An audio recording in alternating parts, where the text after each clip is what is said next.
ಯಾರು ನಾವು ಒಳ್ಳೇದು ಮಾಡ್ತಾರೆ ಅಂತ ನಾವು ಅನ್ಕೊಳ್ತಿರೋ ಅವ್ರ ಜನರ ಸಮಸ್ಯೆಗಳನ್ನು ಆಲಿಸೋದಕ್ಕೆ ಭಾಳ ಹಿಂದೆ ಹೋಗ್ತಾ ಇದ್ದಾರೆ ಅನ್ನೋದು ಜನರ ಒಂದು ಅಭಿಪ್ರಾಯ ಆಗ್ಬಿಟ್ಟೈತೆ. ಬಹುಶಃ ನನಗೂ ಒಂದು 3-4 ದಿವಸದಿಂದ ನನ್ನ ಪದಾಧಿಕಾರಿಗಳಿಂದ ಮತ್ತು ನಮ್ಮ ಮುಖಂಡರುಗಳಿಂದ ಈ ಒಂದು ಮಾತು ಕೇಳ್ತೈತೆ. ಮಂಗಳವಾರ ನಾನು ಭೇಟಿ ಆಗ್ತಾ ಇದ್ದೀನಿ ರೈಲ್ವೆ ಅಧಿಕಾರಿಗಳನ್ನ. ಮುಂದಿನ ದಿನಗಳಲ್ಲಿ ಇದೇ ರೀತಿ ಬಿಟ್ಟರೆ ಭಾಳ ದೊಡ್ಡ ಹೋರಾಟ ಮಾಡಬೇಕಾಗತ್ತೆ ಅಂತೇಳಿ ಅವ್ರಿಗೊಂದು ಮನವಿಯನ್ನು ಕೊಟ್ಟು ಕೆಜಾಬ್ ಜನತೆಗೆ ಆಗಿರ್ತಕ್ಕಂಥ ಅನಾನುಕೂಲಗಳನ್ನ ಮತ್ತು ಎಸ್ಪೆಷಲಿ ನಮ್ಮ ಡೈಲಿ ಟ್ರಾವೆಲರ್ಸ್ ಏನಿವತ್ತು ಪ್ರತಿದಿನ 10,000 ಜನ ಮೇಲೆ ಹೋರಾಡ್ತಾ ಇದ್ದಾರೆ, ಅವರಿಗೆ ಒಂದು ಅನುಕೂಲವಾಗಿ ನಿಲ್ಬೇಕಾಗಿರೋಂಥ ಕರ್ತವ್ಯ ನಮ್ಮ ಸಂಸದರಿಗೂ ಐತೆ, ಇಲ್ಲಿ ಇರ್ತಕ್ಕಂಥ ಶಾಸಕರಿಗೂ ಐತೆ. ಬಹುಶಃ ಹೋದ ತಿಂಗಳು ಮಾನ್ಯ ಸಚಿವರಾದಂಥ ಕೇಂದ್ರ ಸಚಿವರಾದಂಥ ಸೋಮಣ್ಣ ಅವರು ಬಂದಾಗ ಅನೇಕರು ಇದ್ರ ಬಗ್ಗೆ ಪ್ರಸ್ತಾಪನೆ ಮಾಡಿದ್ದಾರೆ ಅಂತ ನಾನು ಕೇಳ್ಕೊಂಡೆ. ಆದರೂ ಸಹ ಈ ಮಣ್ಣಿನ ಮಗನಾಗಿ ನನಗೊಂದು ಆದ್ಯ ಕರ್ತವ್ಯ ಐತೆ. ನನ್ನ ಜನರು, ನನ್ನ ಕೆಜಿಎಫ್ ತಾಲೂಕಲ್ಲಿರ್ತಕ್ಕಂಥ ಡೈಲಿ ಟ್ರಾವೆಲರ್ಸ್ಗೆ ಅವರ ಒಂದು ಬೆನ್ನೆಲುಬಾಗಿ ನಿಲ್ತಕ್ಕಂಥ ಕರ್ತವ್ಯ ನನಗೂ ಐತೆ. ಮಂಗಳವಾರ ನಾನು ಅವ್ರನ್ನ ಭೇಟಿ ಮಾಡ್ತಾ ಇದ್ದೀನಿ. ಇದ್ರ ಜೊತೆಗೆ ನಮ್ಮ ಸಂಸದರ ಜೊತೆ ಕೂಡ ನಾನು ಇದ್ರ ಬಗ್ಗೆ ಪ್ರಸ್ತಾಪ ಮಾಡಿದ್ದೀನಿ. ಸೋಮವಾರ ಮಂಗಳವಾರದೊಳಗೆ ಎಲ್ಲ ಸರಿ ಹೋಗುತ್ತೆ ಅಂತ ಒಂದು ಮಾತನ್ನು ಕೊಟ್ಟಿದ್ದಾರೆ ಅವರು. ಸೊ ಅದಕ್ಕೋಸ್ಕರ ಸೋಮವಾರವರೆಗೂ ನೋಡಿ, ಮಂಗಳವಾರದ ನಂತರ ನನ್ನ ಹಾದಿಯಲ್ಲಿ ನನ್ನ ಒಂದು ಮುಖಂಡರನ್ನ ಒಂದು ನೆರವಿನಿಂದ ಮುಂದಿನ ದಿನಗಳಲ್ಲಿ ಯಾವ ರೀತಿ ಇದನ್ನು ಮಾಡಿದ್ರೆ ಸರಿ ಹೋಗುತ್ತೆ ಅನ್ನೋದನ್ನ ಯೋಚನೆ ಮಾಡಿ ಮುಂದೆ ಹೋಗ್ತಾ ಇದ್ದೀನಿ. ಇವತ್ತು ನಮ್ಮ ಕೆಜಿಎಫ್ ಜನತೆಗೆ ಒಂದು ಉಡುಗೊರೆಯಾಗಿ ಕೊಡ್ಲಿಕ್ಕೆ ಬಂದಂತ ಓಮ್ ಹಾಸ್ಪಿಟಲ್ನ ಸಿಬ್ಬಂದಿ ಆದಂತ ಚೈತ್ರಾ ಮೇಡಮ್ ಮತ್ತೆ ಸುಧಾ ಮೇಡಮ್ ಮತ್ತೆ ಮಹೇಶ್ ಸರ್ ಅವರೇ, ನಮ್ಮ ಕೆಜಿಎಫ್ ಜನತೆಯ ಪರವಾಗಿ ಇಲ್ಲಿ ಬಂದಿರತಕ್ಕಂತ ನಿಮ್ಮ ಒಂದು ಸೇವೆಯನ್ನ ಪಡ್ಕೊಳ್ಳಕ್ಕೆ ಬಂದಿರತಕ್ಕಂತ ಎಲ್ಲರ ಪರವಾಗಿ, ಕೆಜಿಎಫ್ ಜನತೆಯ ಪರವಾಗಿ ಹಾಗೂ ವಿಶೇಷವಾಗಿ ನಮ್ಮ ರಾಕೇಶ್ ಸರ್ನ ಪರವಾಗಿ, ವೇದಿಕೆ ಮೇಲಿರ್ತಕ್ಕಂಥ ಎಲ್ಲರ ಪರವಾಗಿ ನಾನು ನಿಮಗೆ ಸ್ವಾಗತವನ್ನು ಕೋರ್ತಾ ಇದ್ದೀನಿ. ಇವತ್ತಿನ ದಿನ ನಮ್ಮ ಕೆಜಿಎಫ್ ತಾಲೂಕಲ್ಲಿ ಬಹಳಷ್ಟು ಸಮಸ್ಯೆಗಳುಂಟು.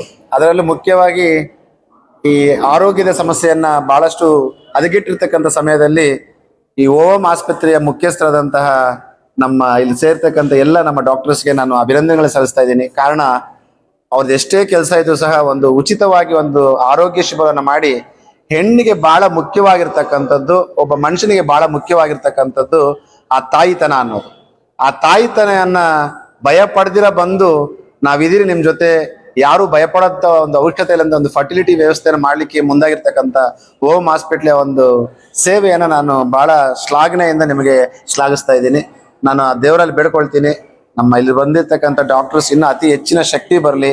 ಇನ್ನೂ ಈ ಥರ ನಮ್ಮ ಕೆಜಿಎಫ್ ಕ್ಷೇತ್ರಕ್ಕೆ, ನಮ್ಮ ಕೆಜಿಎಫ್ ಜನತೆಗೆ ಒಳ್ಳೆಯ ಸೌಲಭ್ಯಗಳನ್ನು ಕೊಡಲಿಕ್ಕೆ ನೀವು ಮುಂದೆ ಬಂದಿರೋದಕ್ಕೆ ನಾನು ಮತ್ತೊಮ್ಮೆ ನಿಮಗೆ ಕೃತಜ್ಞತೆಯನ್ನು ಹೇಳ್ತಾ ಇದ್ದೀನಿ. Thank you.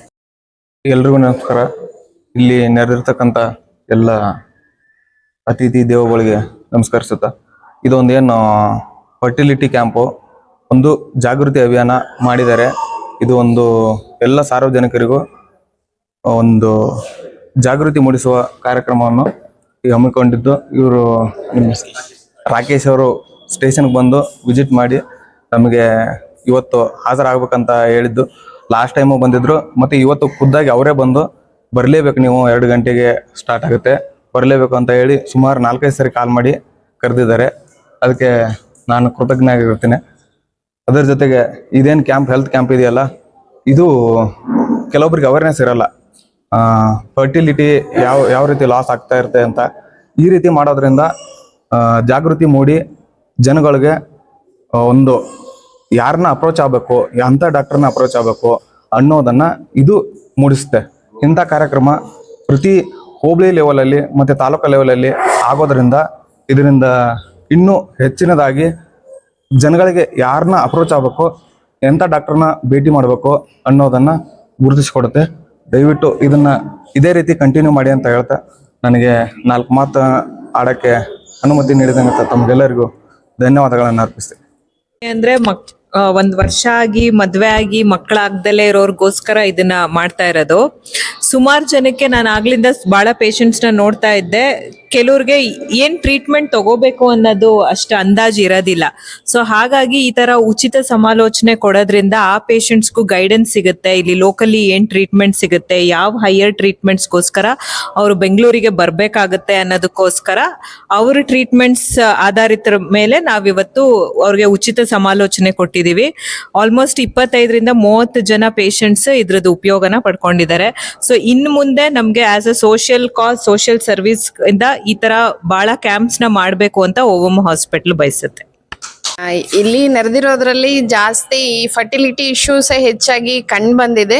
ಜೊತೆಗೆ ಸ್ವಲ್ಪ ಹೆಣ್ಮಕ್ಳು ಋತುಬಂಧದ ಸಂಬಂಧಗಳು ಕೂಡ ಕಂಡು ಬಂದಿದೆ. ಸೊ ಅವ್ರಿಗೆಲ್ಲ ನಾವು ಗೈಡೆನ್ಸ್ ಕೊಟ್ಟಿದ್ದೀವಿ. ಸಾಮಾನ್ಯವಾಗಿ ಹೆಣ್ಮಕ್ಳು ಏನು ಅಂದ್ರೆ ಹಾರ್ಮೋನಲ್ ಇಂಬ್ಯಾಲೆನ್ಸಸ್ ಇಶ್ಯೂಸ್ ಅಲ್ಲಿ ಜಾಸ್ತಿ ಇರ್ತಾರೆ.